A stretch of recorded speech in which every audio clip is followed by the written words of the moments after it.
Thank you for joining us on this beautiful Sunday. You're on Against the Grain with T.O. Mr. Ceasefire Hardiman and Raza Siddiqui. We're going to take a step back today, right? We usually just completely delve into the issues of the day, talk about the hot topics, and discuss proactive solutions on how we can counteract them. But what's more important today to start off with is really to pay tribute to one of the great TV legends in the city of Chicago. Yeah. Someone that if you listen to this station or if you grew up as a news consumer in this market, you were familiar with, and that is the legendary Dick Kay. Tio, I know you've had an opportunity to meet with Dick as well, and we're also going to bring in Paul, who helps us on the show, who's had a lot of experience. You work on back on the beat as well. So for 2 years, yeah.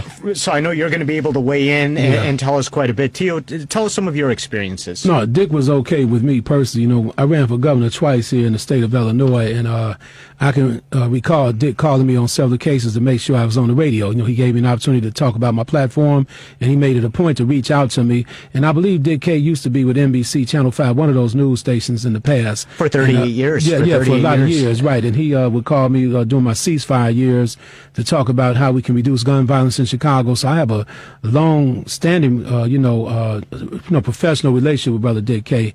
And it saddened me to hear that he passed away, because it's rough, man. It's never easy to cope with the loss of life. And I think his contributions at WCPT, 820 AM Progressive Radios, I believe that's one of the reasons I'm here. Well, and I want to tell you, as someone who works in the broadcast industry myself, he really had an indelible mark on not only the people that he worked with and inspired and really reported the news of the day to, but even the younger generation of broadcast journalists who came up in the market and saw what we consider legendary heyday television. These are the people who were I think they say the golden age of television is always what you watched when you were 12 years old, right? Yes, that's what they say. But what I really liked about him as a news junkie is he was someone who was just so on point with politics. Exactly. Every newsmaker knew him. I mean, they would find him. He'd be at a state fair, they'd find him. People would go to him. They'd gravitate towards him. I think that was spoken to quite well yesterday when there was a tribute that Joan Esposito, his longtime friend and colleague, did yesterday. And you had callers coming in from everywhere. You had Peter Nolan from NBC5. Mayor Lori Lightfoot called in. AFTRA representatives. He was a strong union organizer. And we talked about his time at NBC. I want to bring in one of these people who have worked with him, and that was his photojournalist, Todd Roberts. Todd, are you on with us? T.O. Hardiman, Raza Siddiqui? Tito, Raza, thank you for having me. We are absolutely thrilled to have you kind of share some of your time with Dick and talk about people, they saw him on television. They don't know the behind-the-scenes stories that I think really define someone as a human being, not just as a journalist, not just in their professional career, but paint all dimensions of them. So if you could kind of tell us about some of the interactions you had with the Dick and what they meant to you. Dick Kay, rest in peace. Yes, a great man. My condolences to everyone. But Dick Kay made my career by working with him as a photographer for Channel 5. Traveled all over with him. Springfield hundreds of times. Iowa caucus, New Hampshire primaries, political conventions. And you got to know the guy. And as tough of a guy as Dick Kay was, he was also that nice. Is that possible? But here's a guy that was born in a log cabin in Tennessee. Okay.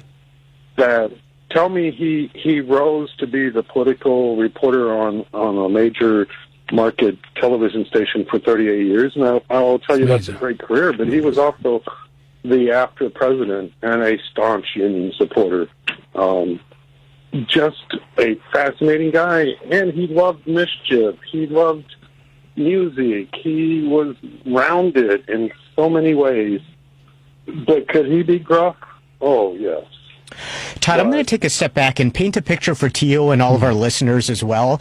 A lot of times I find like in our society now it's very individualistic, right? We're out there doing our own thing. Yeah. Now, when you work as a television journalist, you are almost married to, you are riding with, you are working with in very close quarters the reporters you're assigned to. So consider yourself when Todd says that he's going to caucuses, he's going to D.C., you're literally spending every waking moment with this person. So you really get a chance to, what do they say, right? Most people break up when they take a trip together. Isn't that right, Tio? I know I've had a few breakups after that.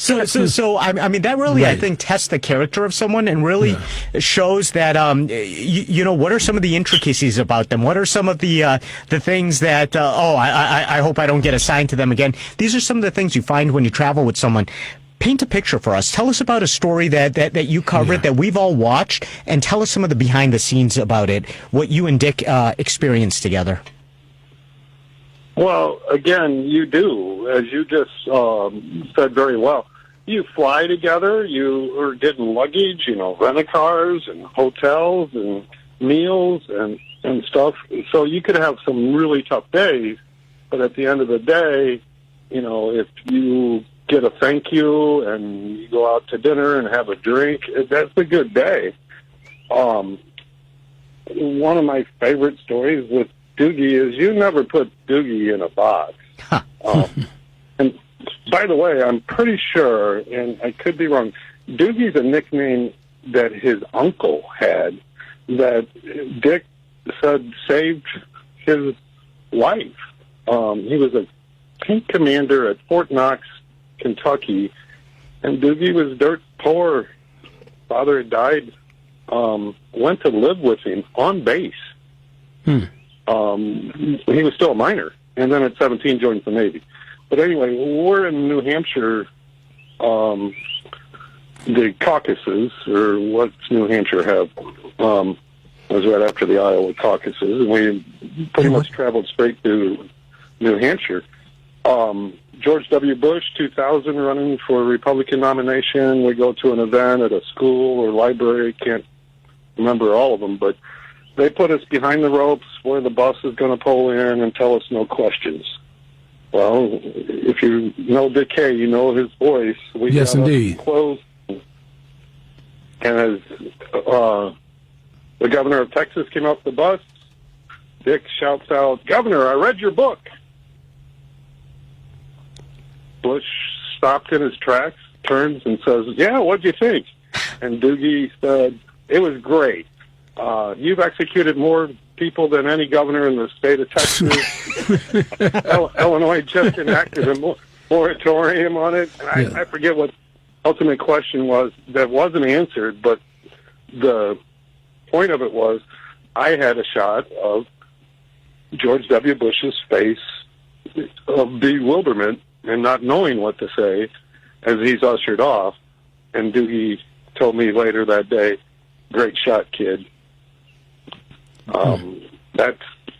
That's what you do. So that compliment from him, "Great shot, kid," it made long days, tough days, not always seeing eye to eye, but certainly worth it.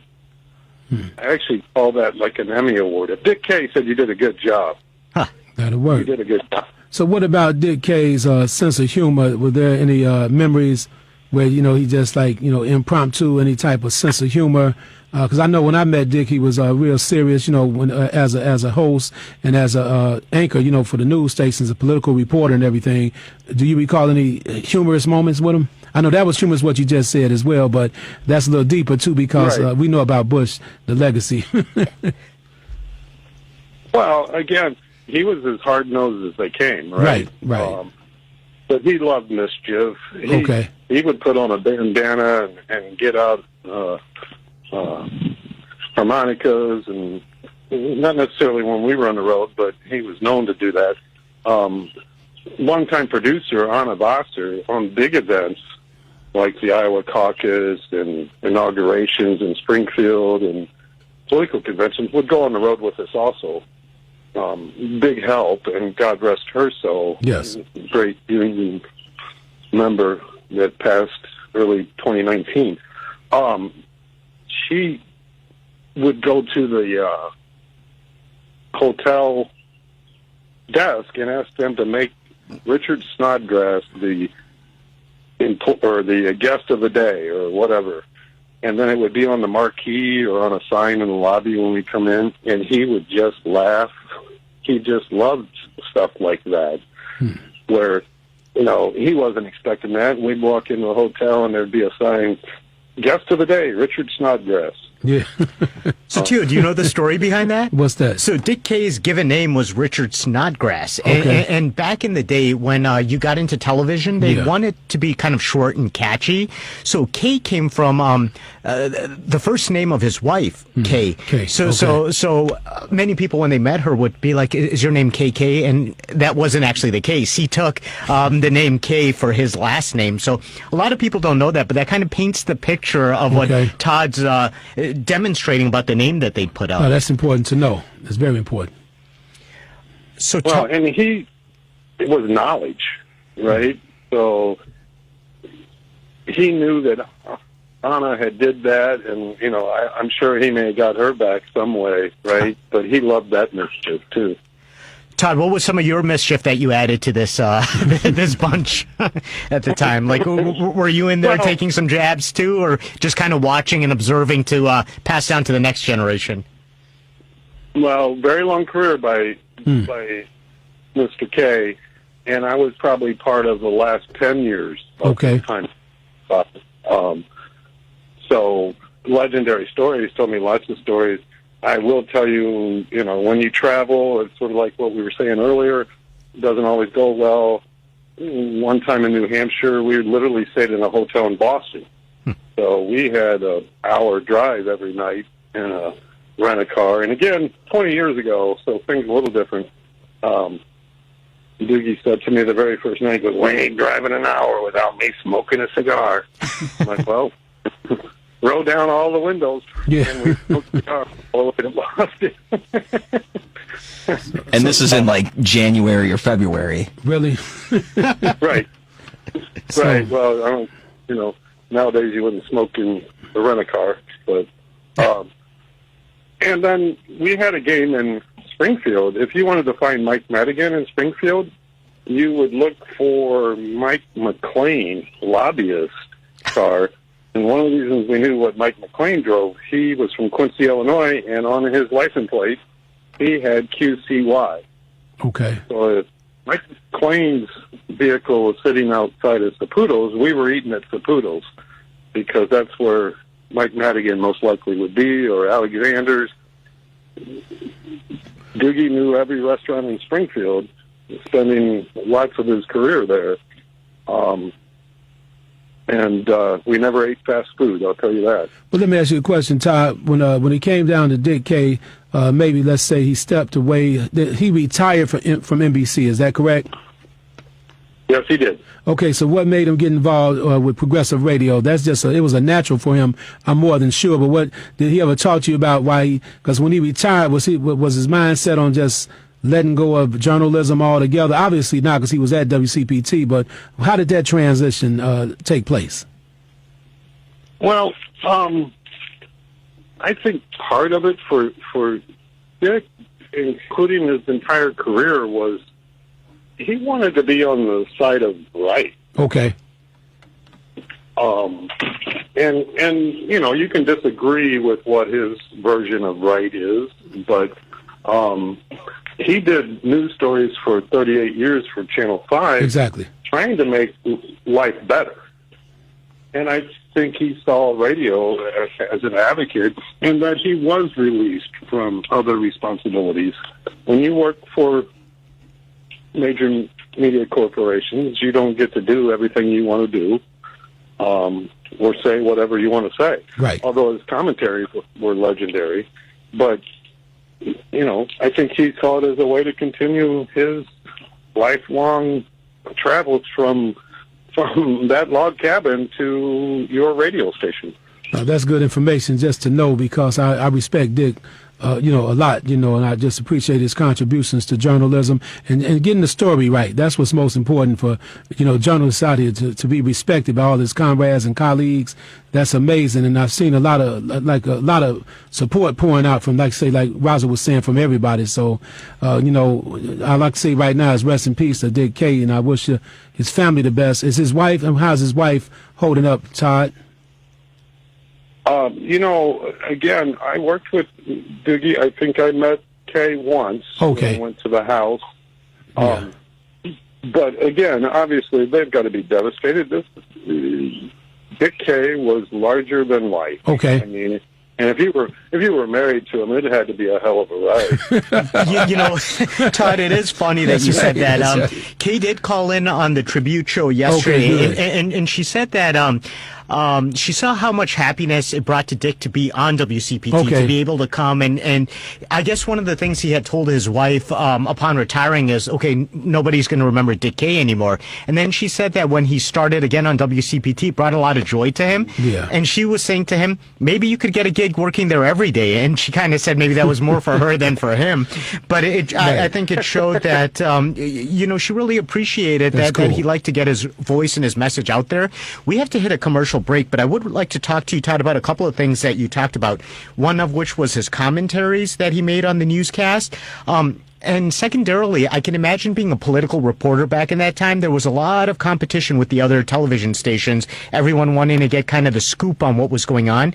Maybe you could shed light on some of how that worked. We're also going to talk to Paul a little bit more and get some of his take on Dick towards his WCPT radio years. I also know that he organized AFTRA when he came to WCPT, so it wasn't like he slowed down in the union world as well. So we're going to talk about that a little bit. I do want to remind our listeners, you can call in, weigh in, and share some of your moments and memories as well. 773-763-9278. 773-763-9278. We'll be back right after this.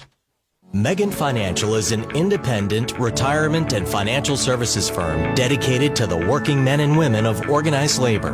Megan provides straightforward, custom-fit financial advice and specializes in defined benefit and defined contribution pension plans, as well as participant and retiree health and welfare benefits.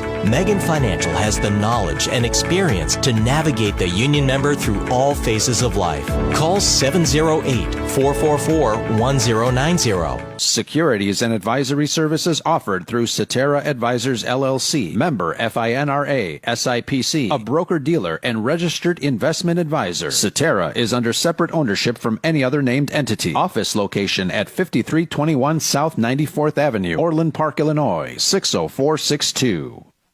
33 Realty is a fully integrated real estate services firm specializing in investment brokerage, property management, leasing, distressed real estate services, and construction services via its sister company, Cube Construction, for a variety of asset classes across the multifamily and commercial real estate sectors. 33 Realty provides full-service solutions to complex real estate assignments with industry-leading staff invested in the process. For more information, please visit 33realty.com. 33 Realty, your foundation for real estate success.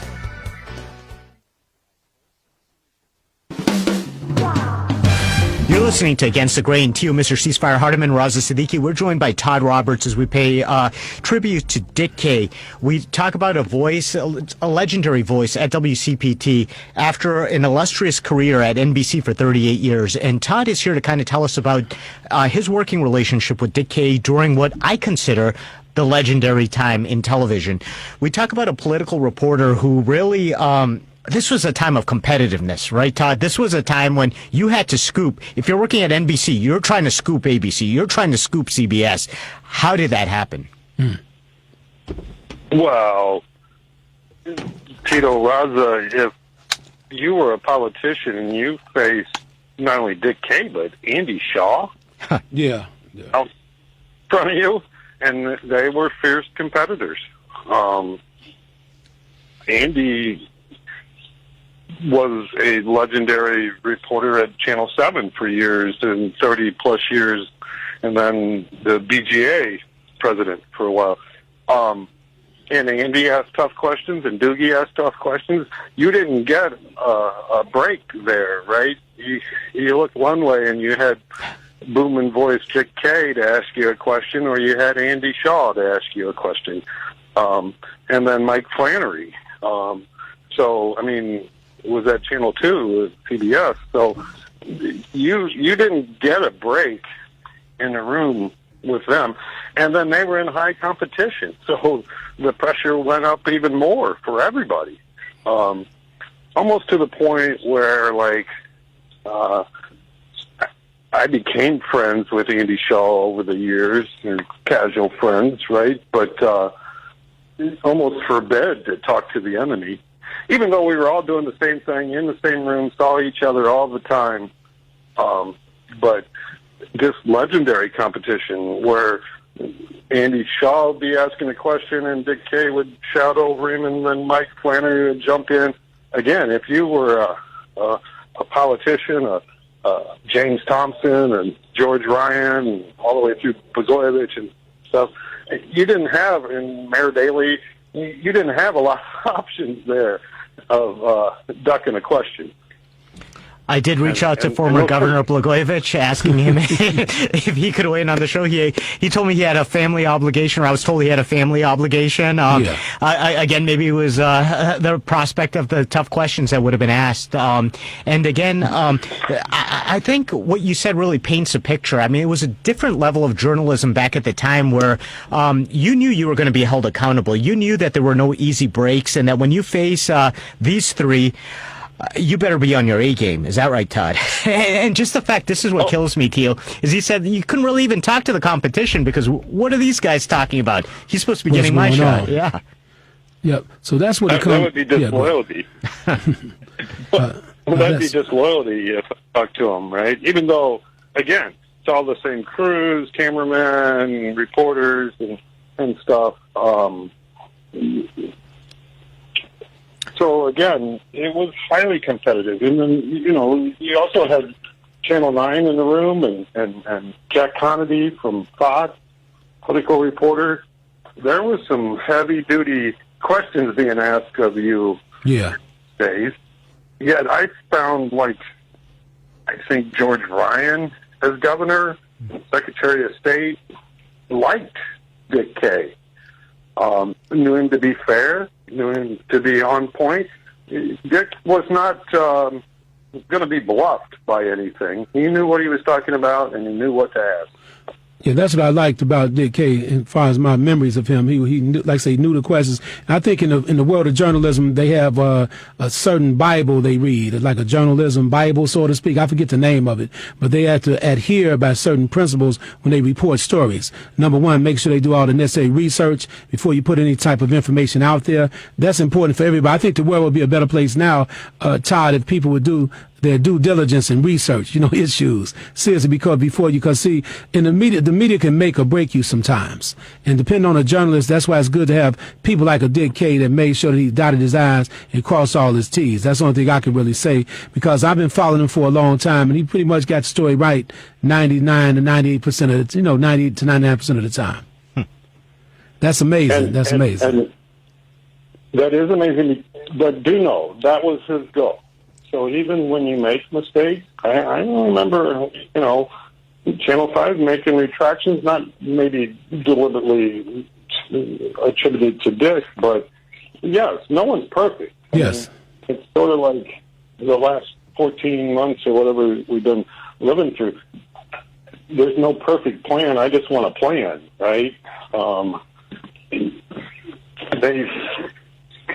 I can remember when they were going to redo Soldier Field, and we're in Springfield, and we're seeing renditions of it, and Doogie says, it looks like a spaceship. Yeah. Todd, I'm going to ask you a little bit. I'm sorry, go ahead.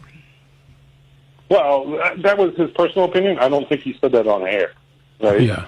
He would report the facts that the state approved it or whatever was happening that day. He wasn't far off on that. Did Dick have any kids? Yeah, 3 sons. Oh, 3 sons? Oh, okay, cool, good. Okay. Well, as a matter of fact, another quick story. We're in California, 2000 Democratic National Convention. Nextel radio phones are popular. You press the button, and you can connect like a walkie-talkie with people. Gio, do you remember these things, man? You'd hear those double clicks. I'd start getting a glitch, like I'd start twitching. It was almost like Pavlov's dogs. You just said the word Nextel, and I twitched. That's why I mentioned this. Continue with the story, please, Todd. Well, but again, that paints a good picture of what it was.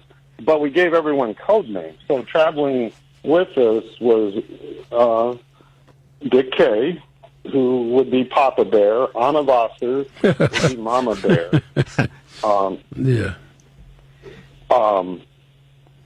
And then I was Baby Bear. I was the youngest. Baby Bear, yes. And Al Bernstein was Rabbi Bear.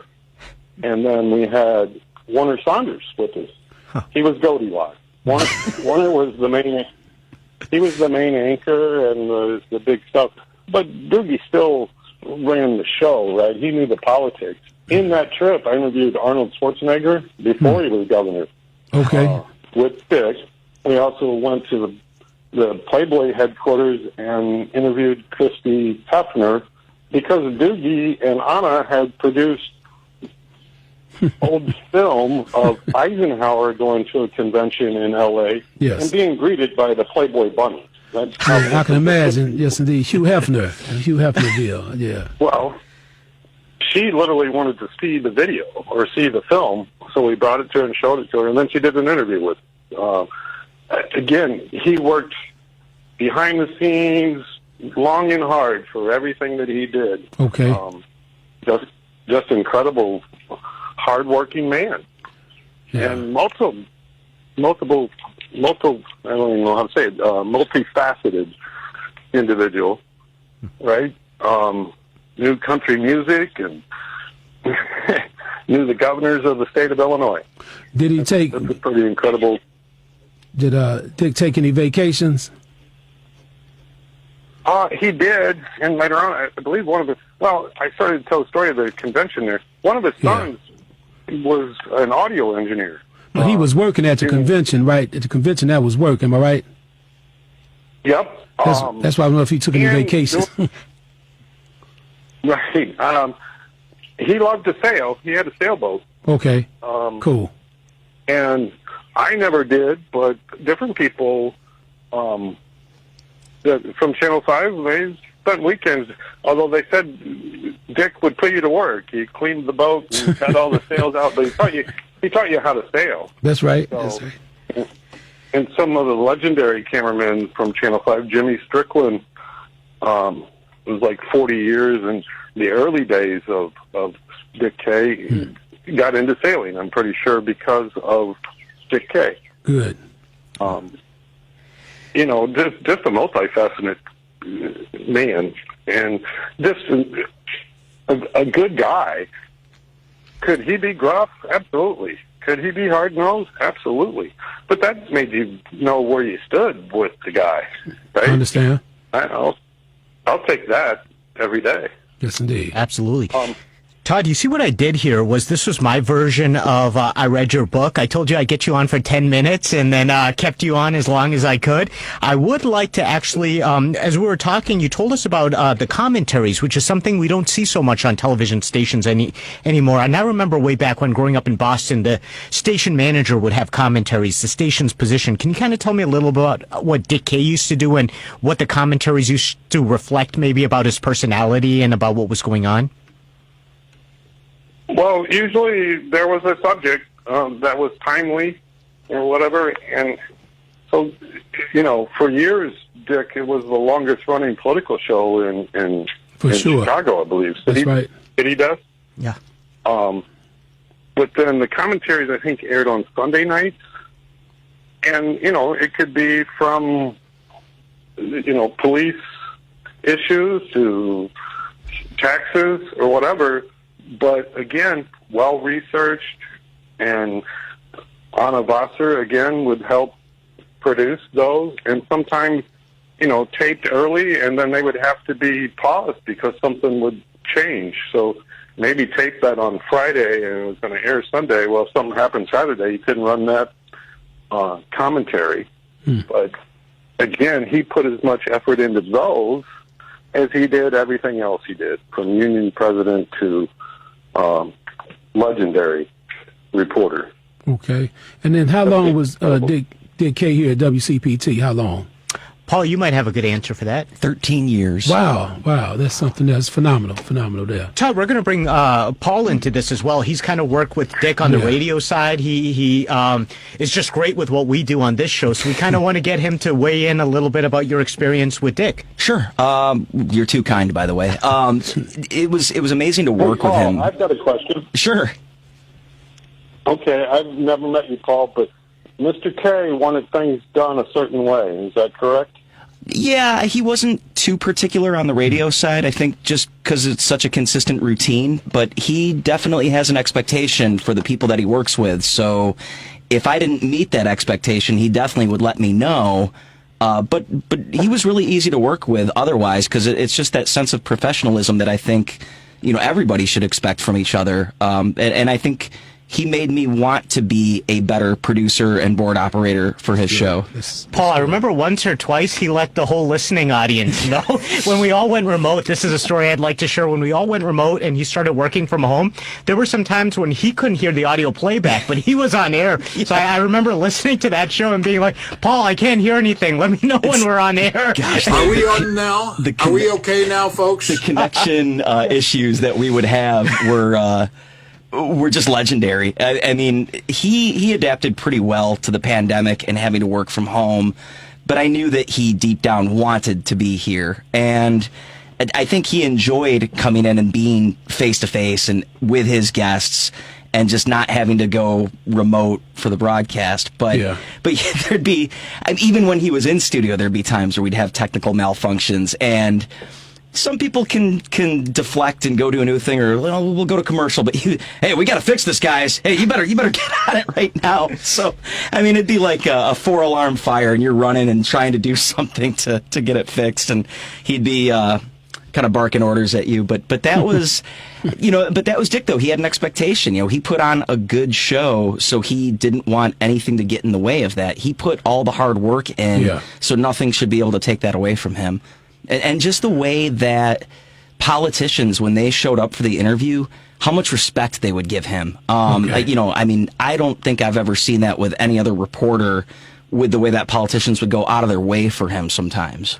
Now, who were some of the legendary guests Dick K had on the show? You can remember some people. The first one was during the mayoral election that I saw, the first one when I got here, and it was Bill Daley. Cool. Bill Daley seemed like he wanted to go out of his way for Dick K, and he didn't have to at all. Bill Daley. But of course, the Daleys for a long time in this town, and Dick K for a long time in this town, so they knew, each other. So, I mean, that'd be the first one. Just recently, Susana Mendoza, she had some sort of conflict, but was trying to make it, I really want to be on the show today. Just let him know.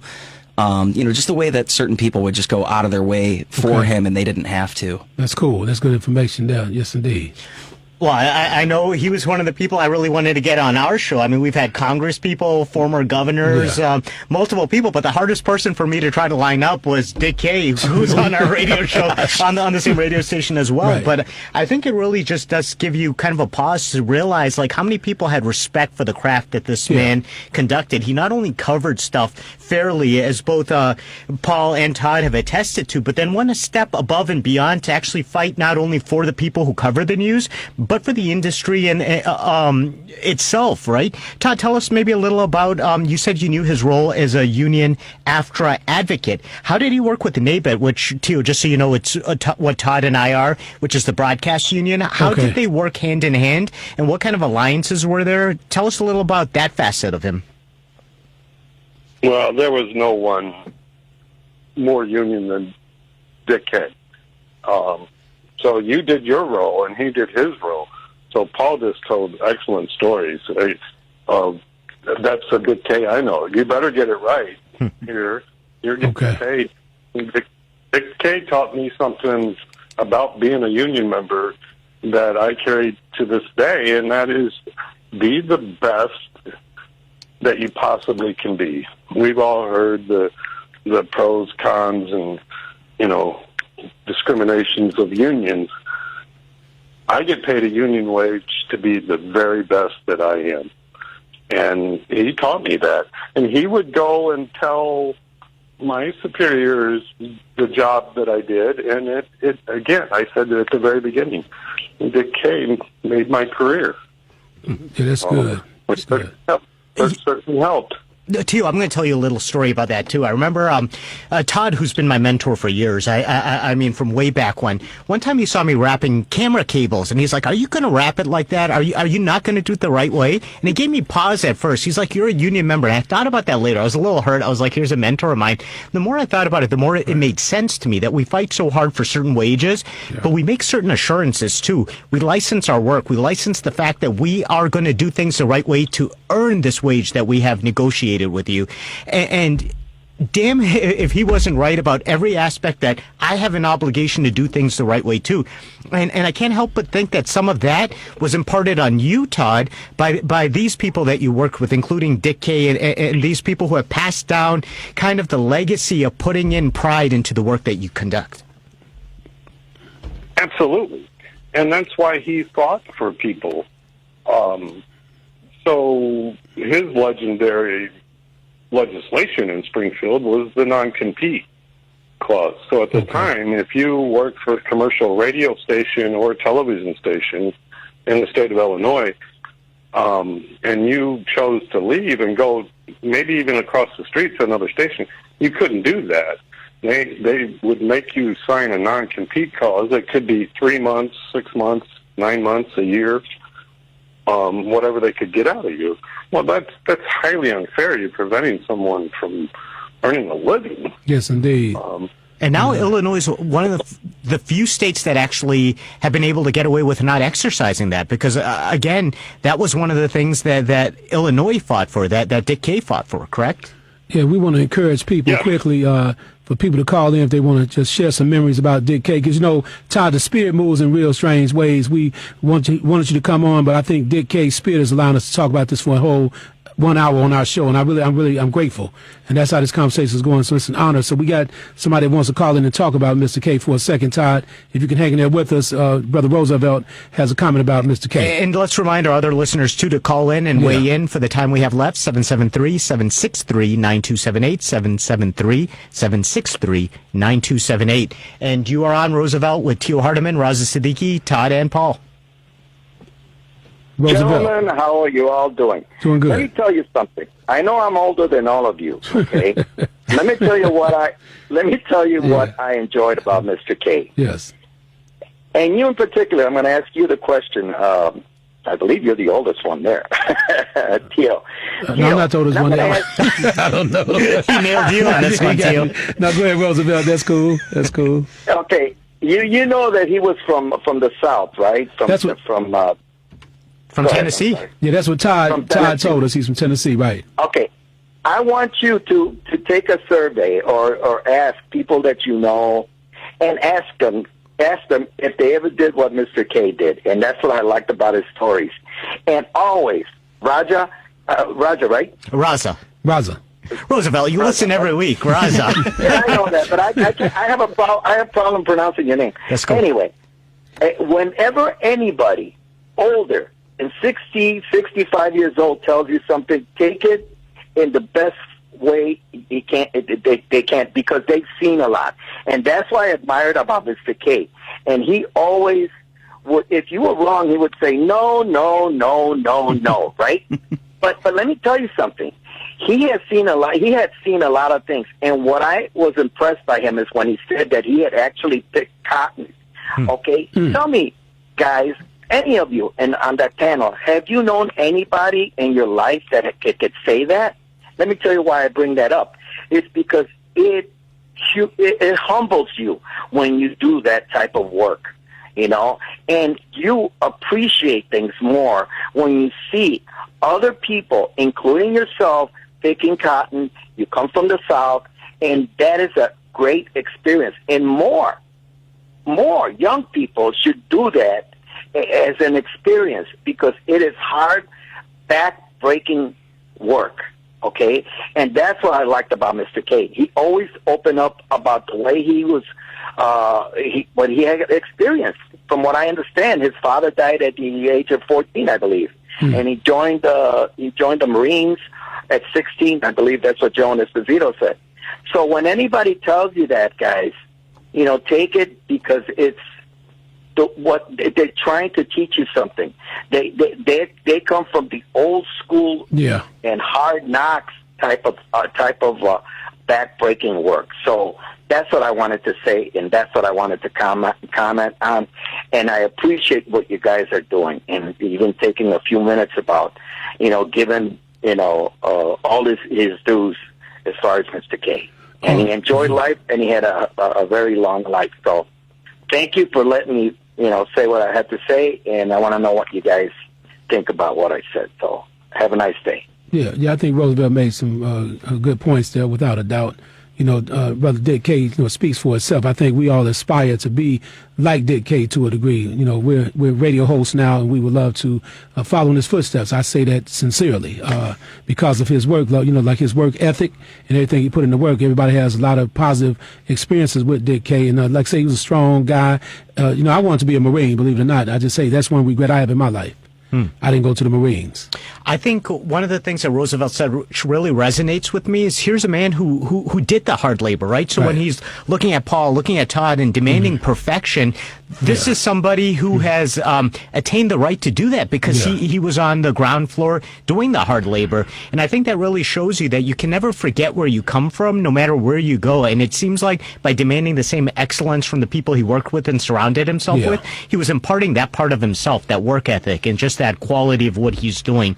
And I think you're absolutely right when you talk about how we as radio hosts aspire to be like him. I think as journalists, we aspire to have that type of fairness. I know as a union activist, I'll tell you this, there's certain people that you wish there were 100 more like them. And I think as a union activist, I can 100% say that Dick K is one of those people that I'd like to carry the torch forward for because, again, he fought for the people, but for the industry himself, demanded the resources that were needed. Paul, we were talking a little about when he came over to WCPT, he actually organized AFTRA here.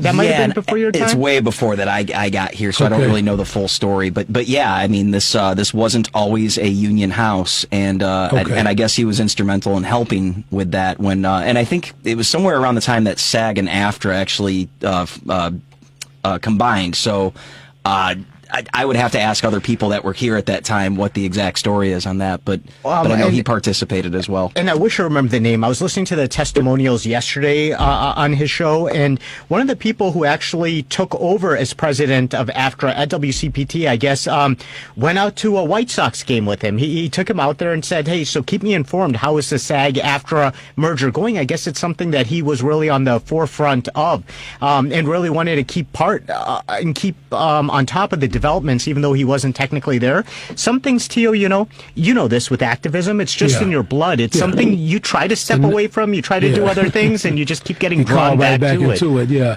because Roosevelt, he asked questions. I know anybody may have picked cotton. I know Dr. Willie Wilson said he picked cotton before.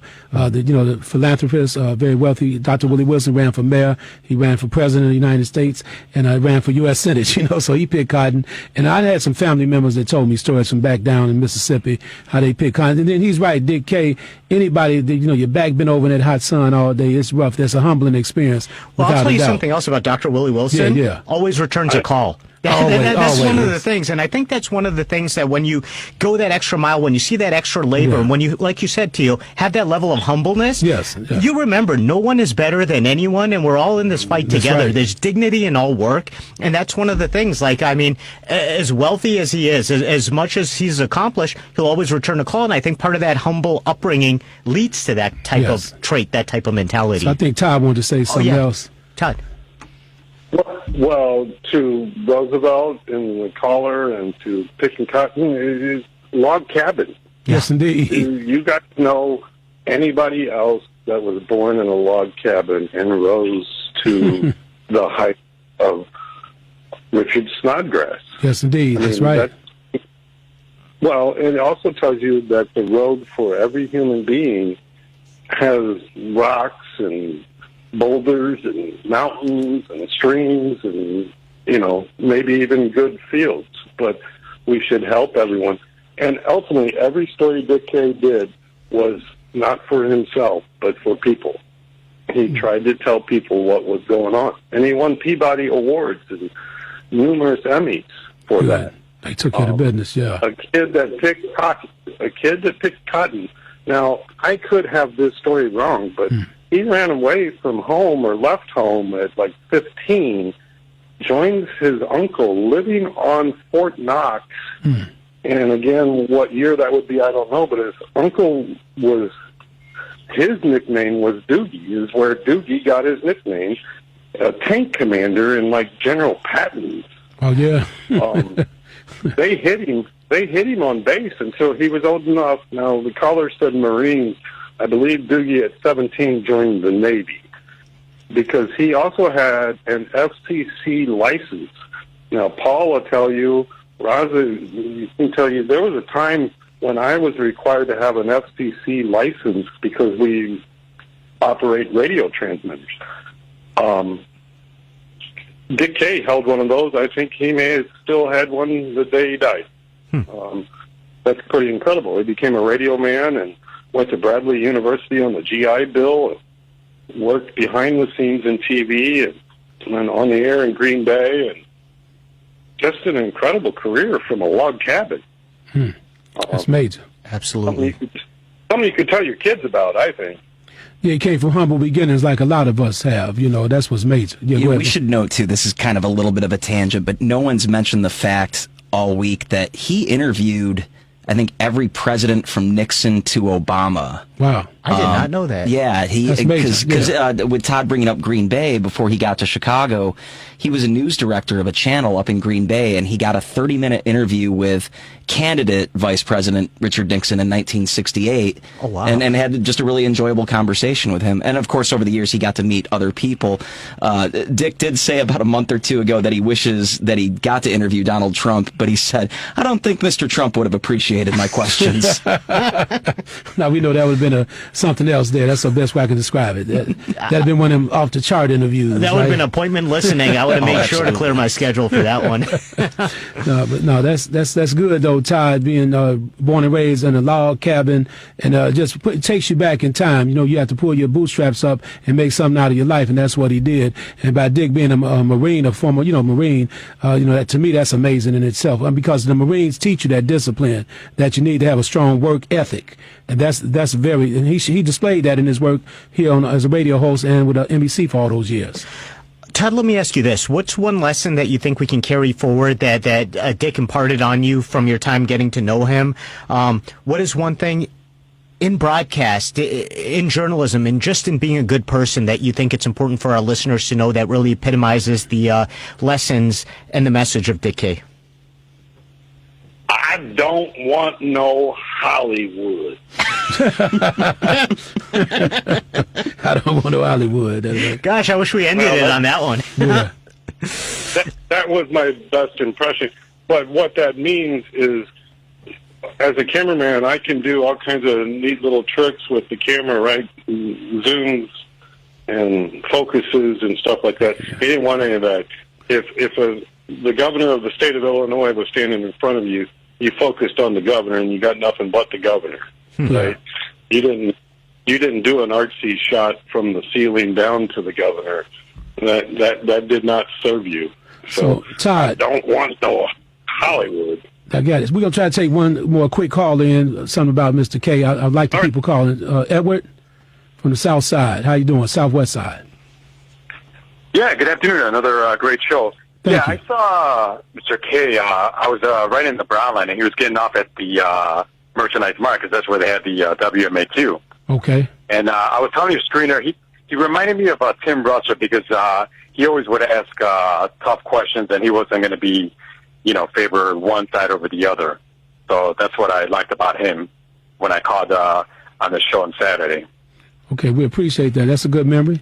No, absolutely. Someone who's fair. I think now with the internet and everything, we find people get into their silos. Yeah. They find facts to kind of back up what they're thinking and supportive people who are going to back up their own thoughts. But to really have someone who kind of presents a good, clear perspective on things is hard to find these days. So I really do appreciate that comment. Amazing. Paul, I'm going to extend the same question to you. What are some of the lessons that you think going forward that we can carry on to really hence bring on the legacy that Dick left for us? That he taught me would be get the story right. One thing that was admirable was even when he was wrong, he would try to correct himself, even if it was like a week later.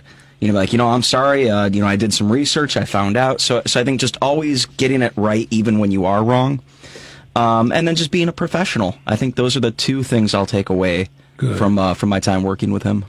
That's fantastic. I really appreciate, Tio, that we were able to do this and really pay a little bit of tribute to Dick. I know we had a full roster. There's a lot going on in the city of Chicago, and there's always something we want to lend into the discussion of the news of the day. But to take a step back once in a while and remember those who have really kind of created this environment where we can have this kind of dialogue, I think it's vitally important. Well, the spirit moved us to talk about Dick K. That's it. Absolutely. And we thank you on this beautiful day for joining in on this conversation with us, with listening to the tributes of a fine journalist and a fine union activist, fine person in general. Thank you, as always, for tuning in. Against the Grain, to you, Mr. Ceasefire Hardiman, Raza Siddiqui. You can find us on Facebook, any of our social media platforms, so you can hear us more than the one time a week. But until then, we remind you, join us every Sunday, 3 o'clock, Against the Grain. To you, Mr. Ceasefire Hardiman, Raza Siddiqui. Appreciate you. Peace and blessings. All right. Hey, if you don't mind, brother.